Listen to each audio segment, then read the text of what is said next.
Bueno, buenos días a todos. Bienvenidos, bienvenidas a este lugar de encuentro donde tienen cabida todas las realidades eclesiales y todas las disciplinas del saber. Una bienvenida especial a los estudiantes que nos acompañan. Nos habéis alegrado el día, la verdad. Bienvenidos. Bueno, vamos a hablar de cambio climático y tengo a tres ponentes conmigo, tres ponentes de lujo. Si tuviera la necesidad de definirlos en una palabra o hacer un denominador común de ellos, diría que son hombres que buscan la verdad. Probablemente por caminos diferentes, pero no por ello son caminos opuestos. Y posiblemente, con toda seguridad, se pueden cruzar. Vimos la necesidad de hablar de cambio climático, que es el cuarto de los 6 límites planetarios que hemos superado. Digo el cuarto, hay 3 delante de él: la pérdida de biodiversidad, la contaminación ambiental y el desequilibrio de los flujos biogeoquímicos, pero de todos ellos probablemente el cambio climático es el más mediático y por eso está aquí, lo hemos traído a la mesa. Me acompañan, como les digo, 3 hombres de lujo, Fidel, Eduardo y Paco. Vamos a empezar dándole la palabra a Fidel. Fidel, déjenme que se lo presente. Fidel González Rouco es profesor de investigación en el IGEO, Centro Mixto del CSIC y de la Universidad Complutense de Madrid. Centra su investigación en el cambio climático actual con una perspectiva paleoclimática. Ha sido autor contribuyente al informe del IPCC en 2007 y autor líder del AR5, el IPCC 2013. Ha participado y participa en varios paneles científicos como CLIMAR España o es miembro del comité organizador de la Asociación Española de Climatología. Es miembro del clúster de cambio climático en el Campus de Excelencia Internacional Moncloa y fue miembro del panel científico Page Europe. Pero sobre todo lo que realmente es un hombre curioso, es un hombre que busca la verdad.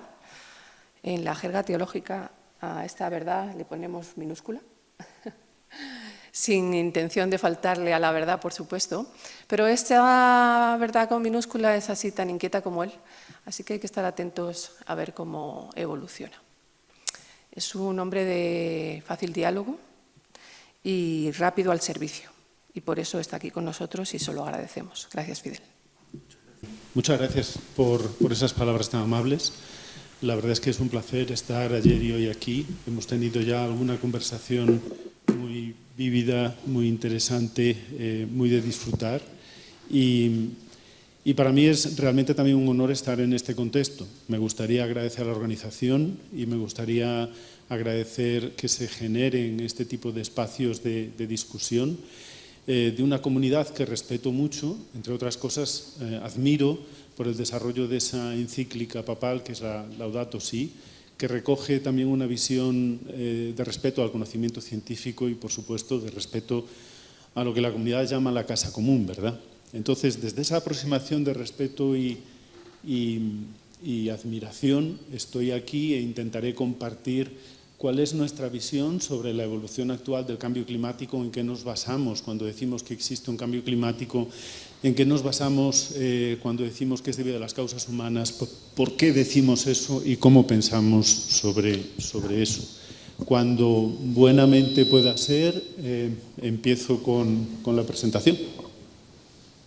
Bueno, pues es verdad que ocurre algo con los textos, Eduardo, pero nos arreglaremos. En la presentación hay algunos símbolos extraños que representan el título y el momento ha querido ser un poco críptico con ese título, que en el documento original se leía Cambio climático, ciencia, irreversibilidad y compromiso. Lo que me gustaría transmitir ahora es que estamos inmersos en un proceso de cambio climático que es irreversible y me gustaría compartir por qué decimos que es irreversible y por qué decimos que existe un compromiso con las actividades humanas a lo largo del último siglo, siglo y medio, que nos llevan a la situación actual. La frase que sí se ve abajo es una cita a Saint-Exupéry, en donde en francés se indica, y me parece que viene siempre bien al caso y podría haber sido un título alternativo, desde el punto de vista científico, en cuanto al futuro, la cuestión no es predecirlo. Y desde el punto de vista científico sabemos lo que está pasando, entendemos lo esencial de lo que está pasando y va a ocurrir. La cuestión no es predecirlo, sino decidir qué futuro queremos tener. Desde esa conciencia que en la charla anterior se ponía sobre la mesa, desde esa conciencia que nos trae la ciencia del desarrollo de, en este caso, el sistema climático, somos capaces de influir en ese futuro y tenemos la libertad y la responsabilidad de tomar decisiones sobre el mismo. La ciencia está en posición de informarnos sobre el mismo. Entonces, como el tiempo va a ser rápido y es limitado y hay unas cuantas cosas que compartir, paso a las conclusiones. Y en las conclusiones me gustaría resaltar las siguientes ideas, o a lo largo de la charla me gustaría resaltar las siguientes ideas. Uno, en el pasado ha habido otros cambios climáticos, algunas de ellas son sujeto de bulos habitualmente, y en el presente estamos inmersos en un cambio climático cuyos mecanismos son mecanismos diferentes al de los cambios climáticos que ha ocurrido en el pasado. Sabemos que este cambio climático lo producen las actividades humanas y ese cambio climático tan identificado por un aumento de temperatura, pero no solo, va a continuar desarrollándose con el aumento de las emisiones de gases de efecto invernadero. Eso es lo que pretendo ilustrar a continuación. Podemos, y la ciencia está en posición de evaluar los riesgos futuros de ese proceso y de informarnos para que tomemos decisiones al respecto. Eso se está haciendo y es un valor que la ciencia ofrece a la sociedad. No hacer nada al respecto también es una acción, y es una acción que socava para concretarlo en algo el desarrollo de los ODS, de los Objetivos de Desarrollo Sostenible. Como hay que empezar en algún sitio, uno puede empezar en la edad de la Tierra.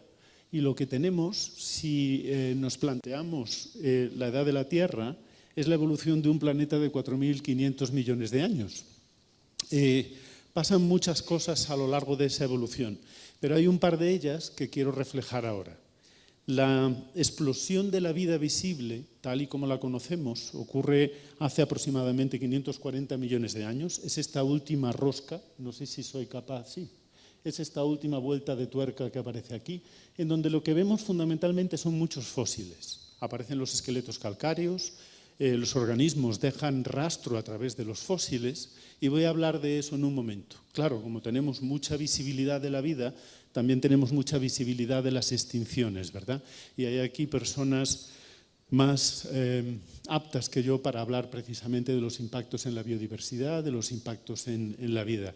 Pero en esa parte, en esa última rosca del reloj, es también reseñable que en el último momento aparecemos nosotros. Antes no estábamos ahí. Aparecemos como cazadores-recolectores y muy al final aparecemos como ese nosotros social, como sociedades. Esto es una primicia para el Congreso de hoy. Es un artículo cuyo embargo se levantó ayer por la tarde a las 8 de la tarde en pleno Congreso y se publica esta mañana en Science de Emily Judd, y nos da una visión que yo categorizaría de belleza. Nos permite tener una visión de la evolución a lo largo de todo ese periodo de la última rosca, que es el fanerozoico, de las temperaturas arriba y del dióxido de carbono en la Tierra. Todo esto a partir de ese registro fósil reconstruido. Y lo que vemos son varias cosas. En el pasado ha habido muchos cambios climáticos, nadie niega eso. El clima per se incluye mecanismos de variabilidad interna y de respuesta a variabilidad externa forzada, cambios en la energía del planeta. Y el dióxido de carbono y la temperatura, como podemos ver, son dos variables que en general van acopladas. Vuelvo hacia atrás, si puedo. A ver. Sí, aquí lo tengo. Aquí. Como vemos, dióxido de carbono y temperatura van en general acopladas. Las manchas azules indican glaciaciones.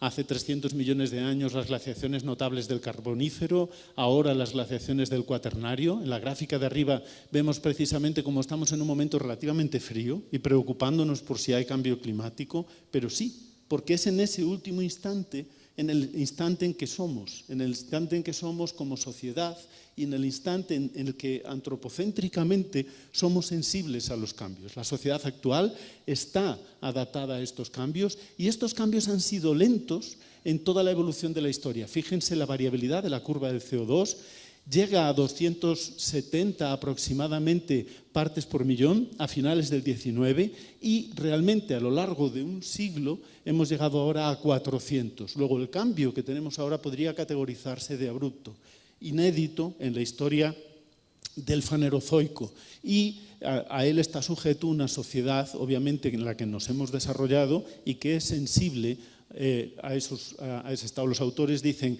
es peligroso hacer cambios tan rápidos en el planeta y los estamos protagonizando nosotros, como veremos. Muy rápidamente les invito a hacer un viaje ágil.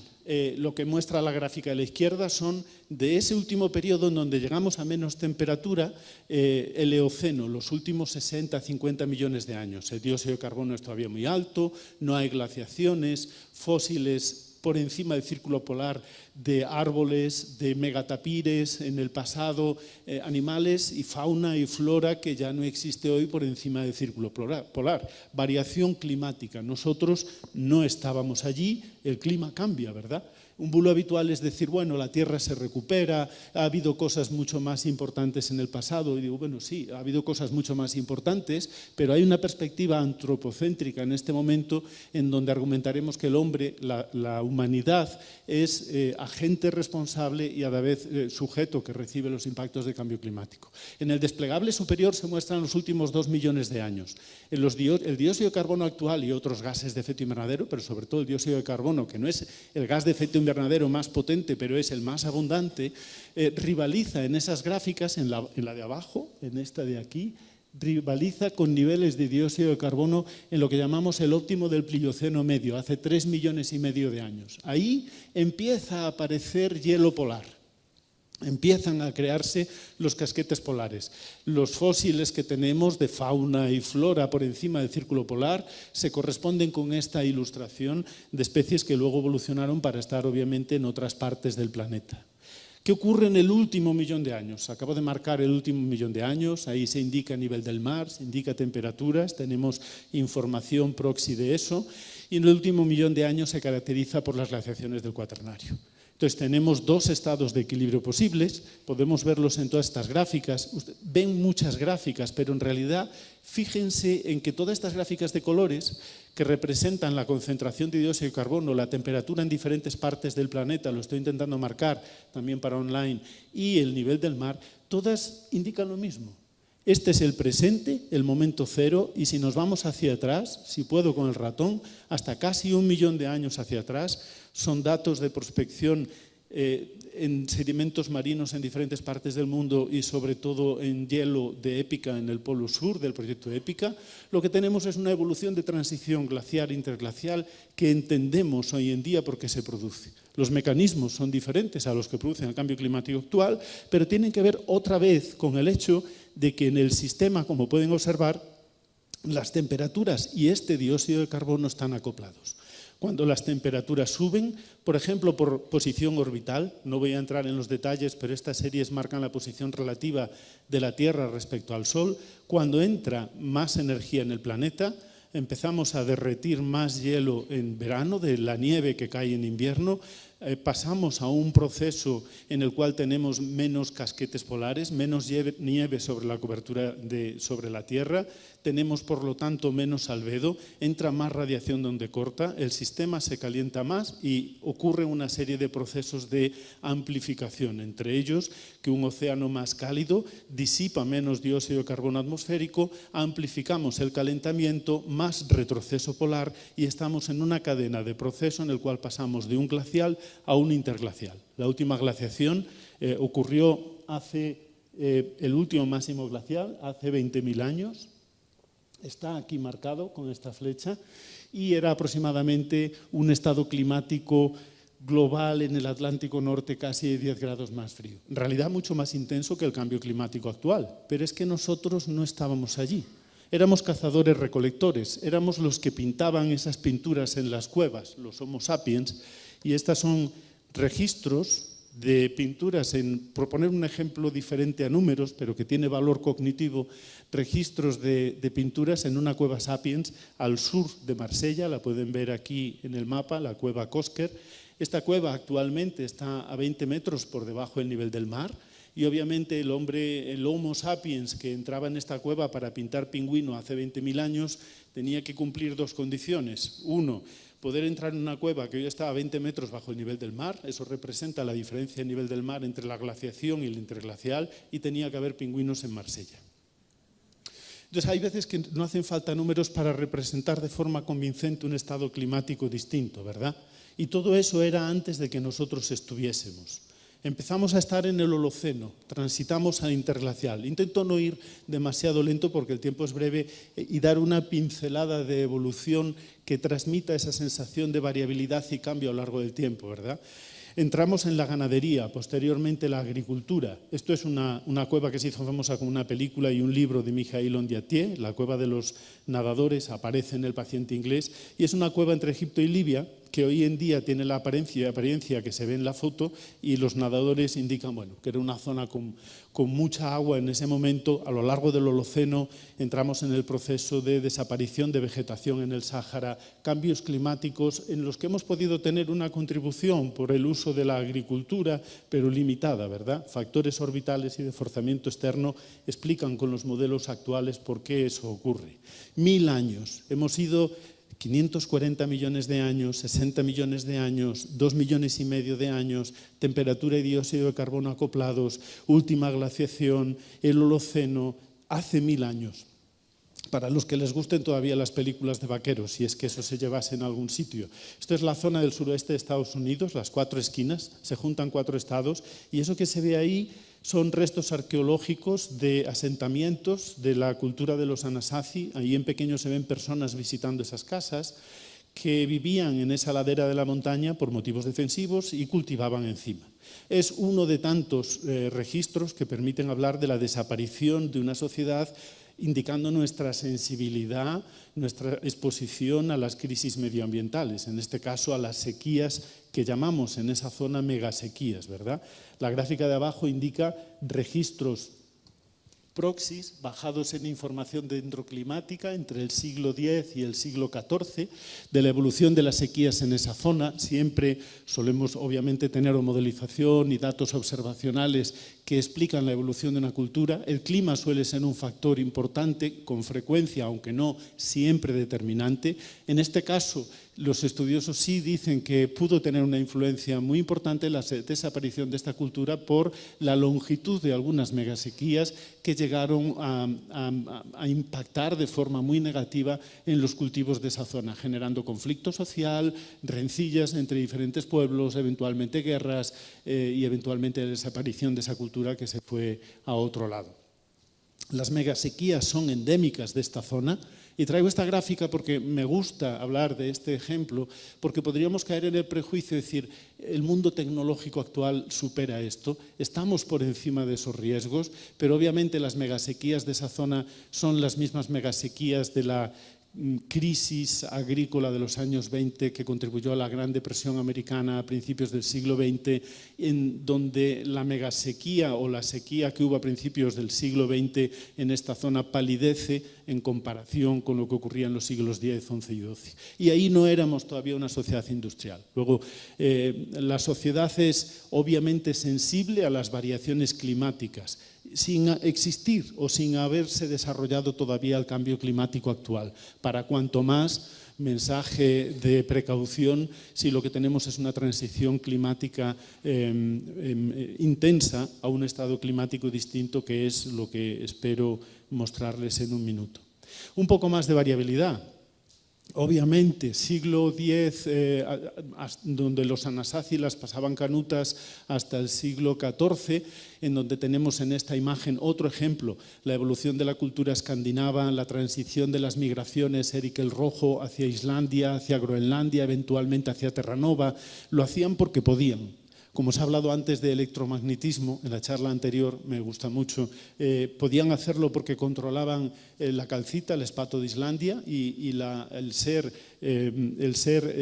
una controlaban la polarización de la luz. Con el espato de Islandia, que es birrefringente, podían determinar en dónde estaba el sol para navegar en condiciones de cielo muy encapotado. Tenían también tecnología, tenían barcos y llegaron hasta allí mientras pudieron. En el momento en donde aumentó el hielo marino en la zona, pasamos a un periodo de enfriamiento en el siglo XIV-XV, nos movemos a la pequeña edad glacial, una época más fría en todo el Atlántico Norte.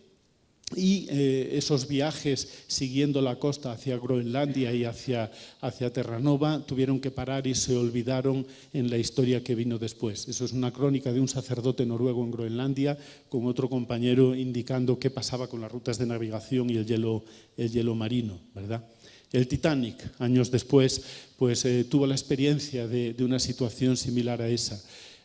Museo del Prado, pinturas flamencas, siglos XVI, XVII, la pequeña edad glacial, Europa sumida en inviernos muy gélidos, como correspondía a la evolución natural del clima en ese momento, que podemos entender en base a la variabilidad solar, volcánica y del océano, el Atlántico Norte en esa época. Y finalmente la ilustración, la industrialización, el desarrollo de instrumentos de medida y las observaciones de diferentes termómetros en distintas partes del mundo. Esto podría ser una gráfica que se actualiza constantemente, distintos colores, diferentes instituciones, las temperaturas globales desde 1850 hasta anteayer, como quien dice. Hace años, cuando uno daba una charla divulgativa, pues se pasaba un rato convenciendo de si hay cambio climático o no hay cambio climático, deshojando la margarita. No es interesante. Existe un aumento de temperatura, ese aumento de temperatura es de 1,5 grados a escala global. Diferentes instituciones con las salvedades de problemas en la medida, problemas en las observaciones, porque el laboratorio no está de puertas para adentro, y eso es muy importante, comparando con las ciencias de las que se ha hablado antes, sino que el laboratorio está de puertas para afuera.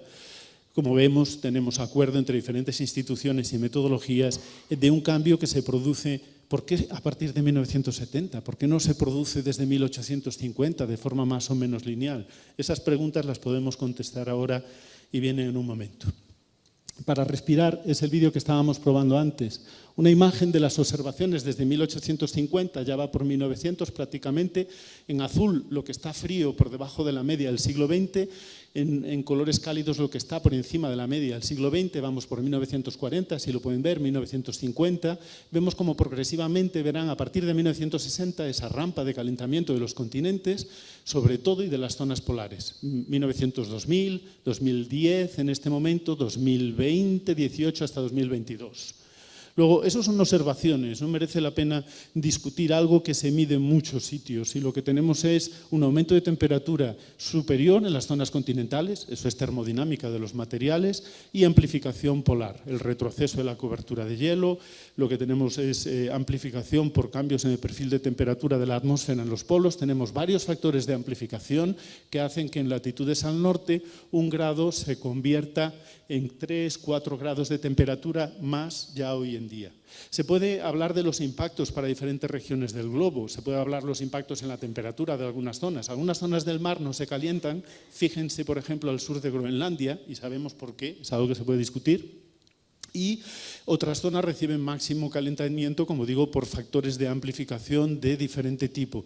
Obviamente uno puede pensar, qué bien, podemos facilitar el transporte por el Atlántico Norte hacia el Pacífico, esto va a tener influencia en los ecosistemas. Si no hacemos juicios morales, diferentes personas pueden ver ventajas e inconvenientes en este tipo de gráfica. Desde un punto de vista geopolítico, hay quien va a tener que reforzar sus fronteras por un descenso del hielo en esa zona. Desde un punto de vista científico, yo lo que veo es una zona que se calienta y emite toneladas de carbono fósil con un feedback del permafrost en las zonas polares. Existen diferentes discursos, ¿verdad? A ver si puedo pasar a la siguiente. Esto es España, muy brevemente. Varias de las temperaturas es de temperatura más largas, tenemos 2,5 grados más de temperatura en muchas zonas del interior, sobre todo cuanta más continentalidad hay. Luego sí, globalmente las temperaturas aumentan 1,5 grados, 1,1 grados, 2 décimas. En España estamos como por el doble de eso y un poco más.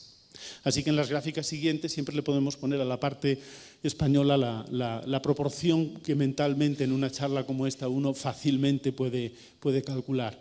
La Tierra, vemos en la gráfica de arriba, se calienta más que los océanos, tenemos una escala diferente, 1,5 grados, más de 1,5 grados para las zonas continentales. Las zonas oceánicas, me decían cuando yo estudiaba, eso del cambio climático son las ciudades, hombre, eso no es algo que merezca la pena que estudies en el futuro.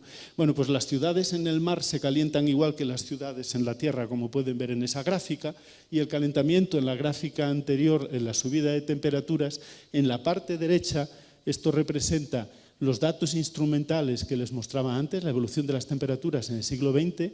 Esto representa el último milenio, las pinturas flamencas.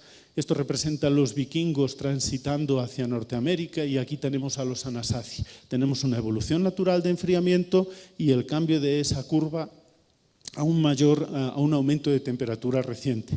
Y si pegamos un salto en el Holoceno a las pinturas que teníamos de Libia, a la cueva de los nadadores, tenemos la caída, la glaciación, en donde básicamente estamos ahora al mismo nivel o superior, intervalos de confianza, se puede discutir al mismo nivel o superior que las temperaturas al principio del Holoceno. Por aquí no hay nada hacia atrás, no hay nada que compita con este nivel de temperatura. Para competir con ese nivel de temperatura tenemos que irnos 150.000 años atrás, al último interglacial llamado Eemian, en donde teníamos temperaturas comparables a las de ahora, de forma natural, pero nosotros no estábamos allí. ¿Por qué decimos que la Tierra se calienta? ¿Porque suben las temperaturas? En realidad no. Decimos que se calienta porque suben las temperaturas, disminuye el volumen glaciar, disminuye la criosfera, suben las temperaturas del mar, tenemos más cantidad de energía almacenada en el océano y subida del nivel del mar. Decimos que la Tierra se calienta porque aumenta la energía del sistema y entonces pasan muchas cosas que son consistentes físicamente entre sí. Y el valor de la confianza que nos aporta el tener medidas, diferentes líneas de evidencia que apuntan a lo mismo, es importante.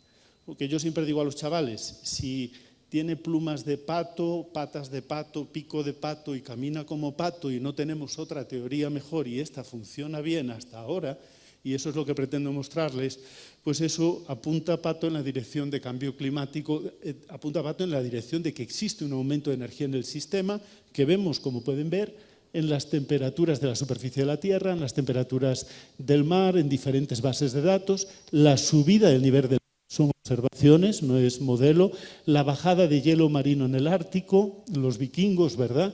En fin, diferentes variables, incluso la extensión glaciar, todas consistentemente apuntan a una evolución relacionada con una subida de energía en el sistema. Otro bulo habitual, en este caso es el de las temperaturas de los mantos polares, en este caso Groenlandia a la izquierda, Antártida a la derecha. Las zonas en azul indican crecimiento de volumen de hielo, podemos discutir por qué. Aquí es dinámica de mantos de hielo en esta zona azul, pero en neto tenemos una gran pérdida glaciar aquí, que se indica en esta gráfica. Tanto Groenlandia como Antártida, Groenlandia y Antártida están teniendo, por ruptura de masas de hielo y por fusión de hielo polar, están perdiendo masa de volumen de hielo. Y otra evidencia que a mí me gusta mucho enseñar, porque puede no ser la intuitiva, no es que aumenten las temperaturas en superficie, que aumentan, sino que disminuyen las temperaturas en la estratosfera. Esto es consistente con el hecho de que hay una intensificación del efecto invernadero, en donde lo que aumentan son los gases de efecto invernadero en altura, en estos 10 primeros kilómetros, hasta la altura en donde vuelan los aviones, de forma que las tendencias son de calentamiento, como pueden ver, en la troposfera baja, y tendencias de enfriamiento en la estratosfera alta. La energía se queda atrapada en la troposfera, no pasa a la estratosfera. La estratosfera, salvo por eventos de volcanes, en donde ven que se calienta en los volcanes, la troposfera se enfría en superficie, un volcán significa un enfriamiento, los satélites lo ven así, en superficie tenemos calentamiento, en altura tenemos enfriamiento. Múltiples líneas de evidencia observacional consistentes entre sí. ¿Por qué? Porque todo esto no es atribución, es detección. ¿Por qué está ocurriendo esto? ¿Por qué decimos que sabemos que son las actividades humanas? De nuevo vuelve a salir Maxwell, como en la charla anterior, y el electromagnetismo, en este caso teoría de la luz, Stefan Lorentz, muy sencillo. Hay una relación de respuesta de la temperatura a la cuarta con la energía recibida o con la energía que emite un cuerpo celeste. Nosotros recibimos energía de onda corta solar. Los gases que llamamos de efecto invernadero son transparentes a esta energía. No lo es el ozono, que interacciona y le roba al espectro electromagnético una parte de la radiación de onda corta, que es, sabemos, dañina para el cáncer de piel, por ejemplo. Y luego la Tierra ha de estar en equilibrio radiativo con el Sol y emite la misma cantidad de energía. La constante solar son 1.365 vatios metro cuadrado. Si se reparten la esfericidad de la Tierra son 340 vatios metro cuadrado. La Tierra va a emitir 340 vatios en infrarrojo, que son estas líneas rojas. Pero la longitud de onda, la frecuencia del infrarrojo sí que interacciona con las moléculas de la atmósfera, con algunas moléculas de la atmósfera. El dióxido de carbono, el vapor de agua, el metano, tienen un tamaño con momentos vibracionales en donde oscilan cuando llega la radiación de onda corta, perdón, de onda larga. Pasan de la radiación de onda corta, pero con la onda larga se agitan como en el microondas que comentaba el orador anterior, ¿verdad? Se agitan, chocan entre sí y generan aumento de temperatura, porque existe un campo electromagnético de onda larga que les hace, que las excita, que les hace oscilar, vibrar y aumentar la temperatura. Esto es otro de los bulos ahora habituales, lo que viene. En pocas palabras, y si alguien tuviera interés, luego con más tiempo se puede explicar. En una tierra normal, en una tierra antes del desarrollo industrial, llegan del Sol 240 vatios metro cuadrado y salen, por equilibrio, otros 240 vatios metro cuadrado. El equilibrio son 15 grados centígrados. Si aumentamos, duplicamos las concentraciones de gases de efecto invernadero, esto es como una manta que deja pasar lo que entra, pero que le resta a lo que sale. Lo que ocurre es que como se queda energía dentro, hay un aumento de temperatura de aproximadamente 1,5 grados por una duplicación hasta que se restablece el equilibrio en la capa externa de la atmósfera. Entran y salen 240. Y lo que ocurre es que luego hay una serie de procesos de retroalimentación. Hablábamos del hielo anteriormente, en el caso de los mecanismos relacionados con las glaciaciones. Existen varios procesos de retroalimentación que extienden estos 1,5 grados a un nuevo equilibrio 2,5 grados más cálido. Estos números pueden cambiar en función de cómo hagamos el argumento. Así están calculados, no van a ser nunca negativos, así están calculados para una duplicación. Dependiendo del cambio de dióxido de carbono, obviamente los números cambian. Lo que recibimos en tierra, esto es para aquellas personas familiarizadas con electromagnetismo. Yo sé que en la sala hay personas que tienen formación y educación en estos temas y brevemente, si me permiten, orientados un poco a esa parte del auditorio, esto es lo que recibimos del Sol. Recibimos el espectro de Planck, que es esta curva teórica que aparece aquí, y de ese espectro de Planck lo que tenemos es que se atenúa. En este caso tenemos espectro de visión terrestre, se atenúa una parte debido a los gases de efecto invernadero, al vapor de agua, y mejor lo enseño en esta gráfica. Yo creo que esto puede ser bastante más intuitivo. En la parte de la derecha lo que tenemos es el espectro de Planck terrestre, la emisión terrestre, medida desde un satélite arriba en el polo y medida por un pingüino en el polo desde la superficie. Lo que ve el satélite es energía que viene de la Tierra y que podemos contabilizar como energía a alta temperatura, a 0 grados la temperatura de la superficie en muchas ventanas. Esto quiere decir que aquí la energía se va directamente al espacio. Sin embargo, hay algunas ventanas, como estas que ven aquí, en donde la energía del espectro se ve disminuida y la radiación viene a una temperatura muy inferior, es una temperatura que se emite desde la atmósfera media. Eso quiere decir que la atmósfera, hasta una altura en donde está una temperatura de 230 kelvines, está absorbiendo la radiación de onda larga que no permite que salga. Este es el efecto invernadero en estas ventanas que pueden ustedes ver aquí, atrapando energía del sistema que hace que tengamos la temperatura en la que se puede desarrollar la vida. Si aumentamos los gases de efecto invernadero, aumenta la temperatura, no voy a decir de forma proporcional, pero sí en consecuencia. Un bulo habitual es decir, bueno, pero esto tiene una saturación, pasado un límite no vas a poder bloquear más radiación de onda corta porque todos los gases de efecto invernadero ya bloquean toda la radiación de onda larga, que se puede bloquear. Eso no es así y existen estudios que muestran cómo para diferentes niveles de emisión y de aumento de concentraciones de gases de efecto invernadero, la curva de Planck que emite la Tierra se ensancha en estas zonas generando más absorción y más intensificación del efecto invernadero. Esto, lo que ve el pingüino en superficie es radiación que viene de la atmósfera porque la atmósfera la ha detenido y la ha reemitido hacia la superficie. Y lo que ve aquí es el espacio exterior, una temperatura muy baja. Wow. Gases de efecto invernadero. Sabemos que están aumentando desde 200 y pico partes por millón hasta 420 partes por millón en la actualidad, y eso es superior a lo que veían los cazadores-recolectores en la glaciación, no digo ya a la historia reciente. ¿Por qué sabemos que esto lo produce el hombre?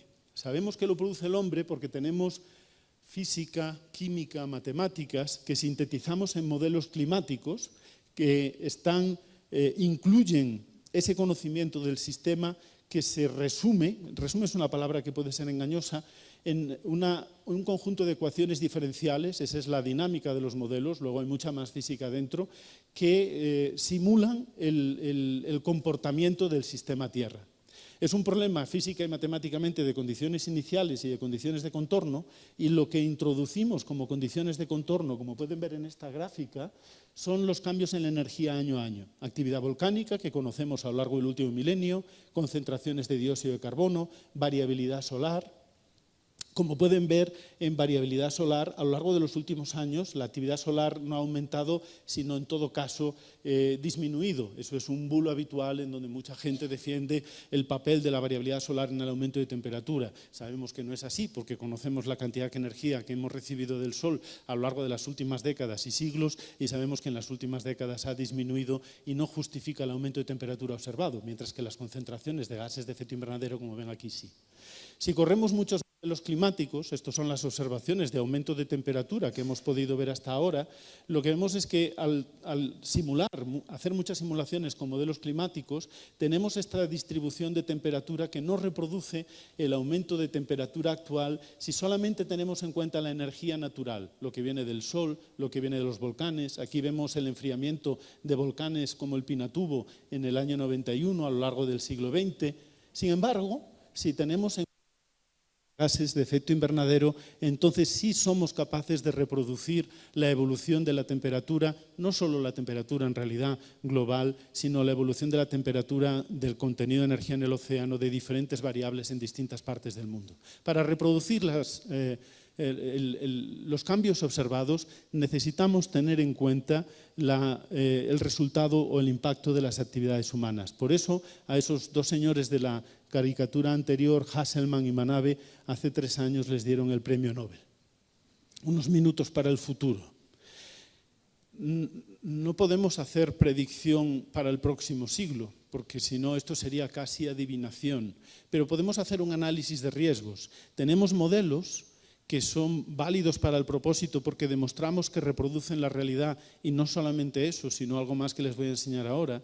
Y con esto se pueden hacer estimaciones, si aumentan las emisiones, de qué va a ocurrir en el futuro dependiendo de cuánto emitamos. Si emitamos muchísimo, como hasta ahora, emitimos menos o nos vamos por el Acuerdo de París e intentamos reducir las emisiones a 0 en 2050. En función de eso, cambian las concentraciones de dióxido de carbono, cambia la energía que entra en el sistema. Esto es un problema de energía en realidad, y cambian las temperaturas. La respuesta de la temperatura es proporcional. Y si vemos los mapas de respuesta en función de esa gradación, no voy a ir a los detalles, en realidad vemos las características del vídeo que les enseñé antes.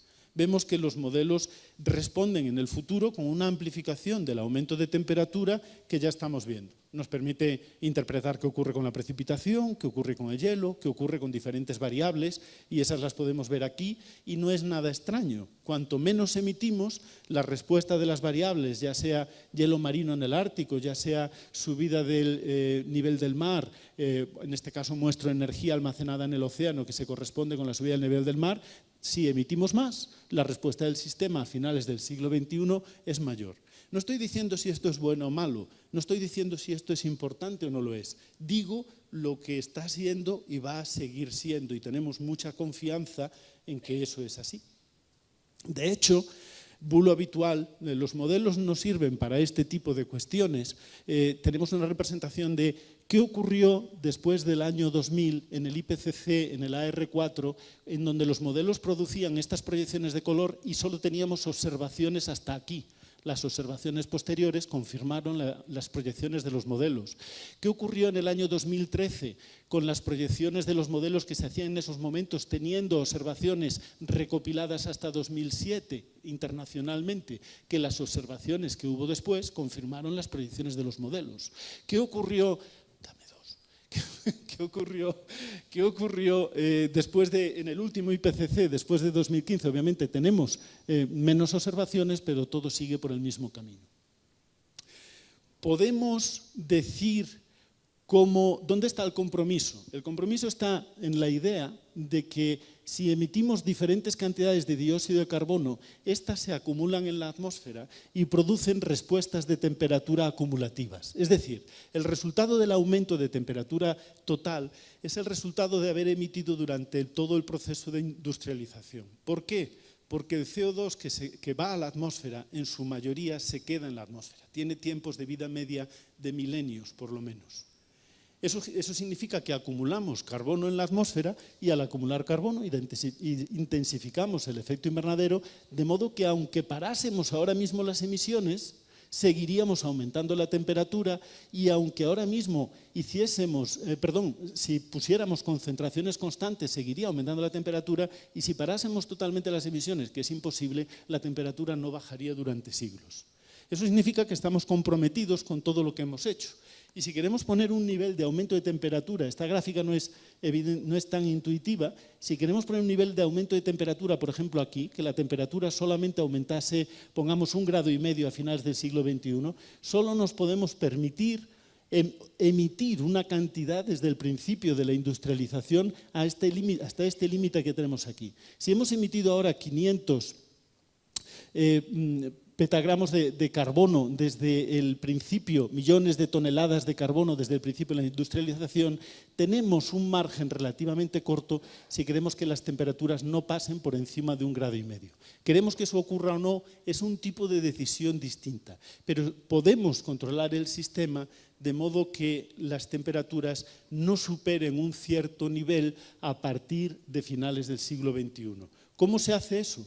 Si las emisiones llegan a cero en 2050, y aquí tenemos una miríada de simulaciones climáticas, las temperaturas del sistema, aquí están las observaciones, llegan a un tope máximo a mediados del siglo XXI y tendríamos un control de las mismas a finales del siglo XXI entre 1,5 grados y 2 grados. Ese es el Acuerdo de París, que obviamente no es la dirección en la que estamos yendo, no estamos reduciendo, pero nos pone sobre la mesa la pregunta de la ciencia te está diciendo lo que ocurre, te lo está explicando y te está dando información de cómo va a evolucionar, y a medida que pasa el tiempo está evolucionando así.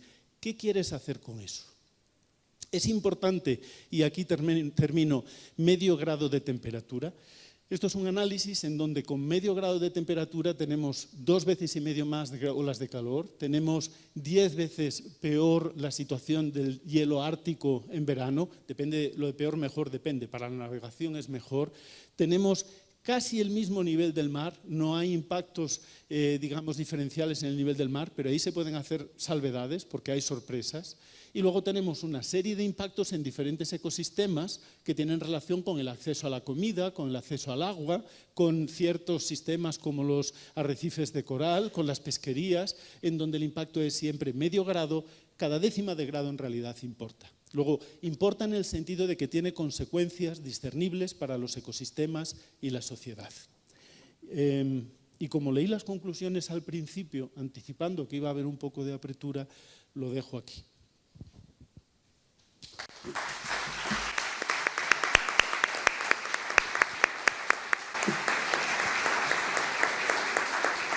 Pues muchas gracias, Fidel, por la ciencia y por la reflexión última, el compromiso, que estoy segura de que Eduardo va a coger el testigo, por lo menos en relación con la implicación de la Iglesia en esta cuestión.